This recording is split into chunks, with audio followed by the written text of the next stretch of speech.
Aujourd'hui, c'est la fête de Sainte Jeanne Françoise de Chantal, comme Claire d'Assise pour Saint François et Jeanne Françoise de Chantal fut pour Saint François de Sales. Elle fut d'abord mère de famille et a eu 6 enfants à la suite de son mariage chrétien, qu'elle éduque ses enfants pieusement, et à la mort de son mari, sur la direction de Saint François de Sales, elle se fait religieuse et est dédiée particulièrement aux œuvres de miséricorde. Elle a donné naissance à l'ordre de la Visitation de Sainte Marie, qui, avec les Clarisses, les Conceptionnistes, les Carmélites, sont les grands ordres religieux contemplatifs les plus connus. Comme pilule, comme Sainte Jeanne Françoise de Chantal, cherchons toujours dans les différents moments de la vie à faire la volonté de Dieu. Sainte Jeanne est née à Dijon le 23 janvier 1572, c'est-à-dire 9 ans après la fin du Concile de Trente. De cette façon, elle était destinée à être l'une des grandes saintes que le Seigneur a suscité pour défendre et renouveler l'Église après le chaos causé par la division des protestants. Sainte Jeanne était une contemporaine de Saint Charles Borromée, de Sainte Thérèse d'Avila, de Saint Jean de la Croix et naturellement de Saint Vincent de Paul et Saint François de Sales.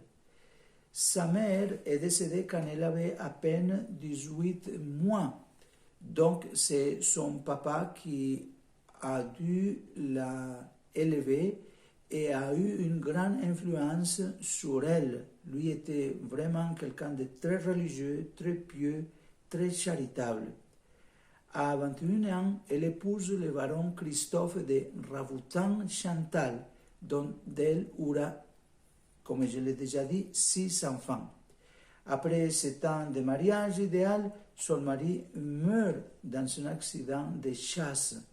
Elle élève ses enfants chrétiennement.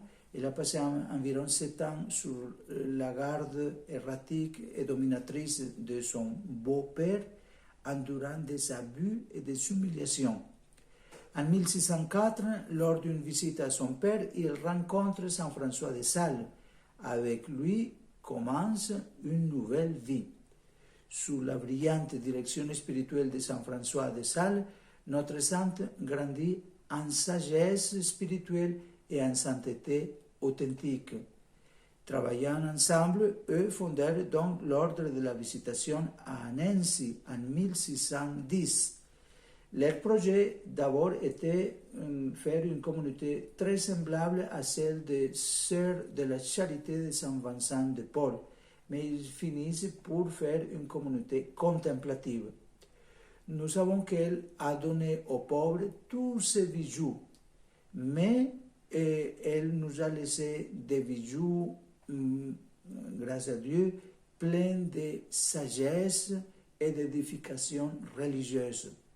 Tous les écrits de la Sainte révèlent l'inspiration de l'Esprit Saint ainsi que l'influence de Saint Vincent de Paul et de Thérèse d'Avila en particulier, et naturellement de Saint François de Sales. Sainte Jeanne était une authentique contemplative.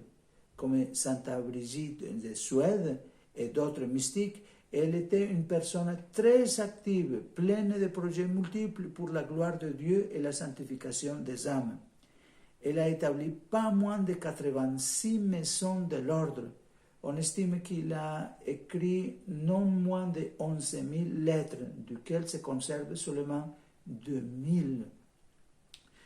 Et la fondation de tant de maisons en si peu d'années l'obligea à beaucoup voyager, alors que voyager est une vraie difficulté à son époque.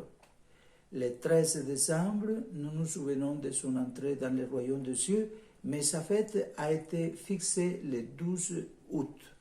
Comme Sainte Jeanne Françoise de Chantal, cherchons toujours dans les différents moments de la vie à faire la volonté de Dieu.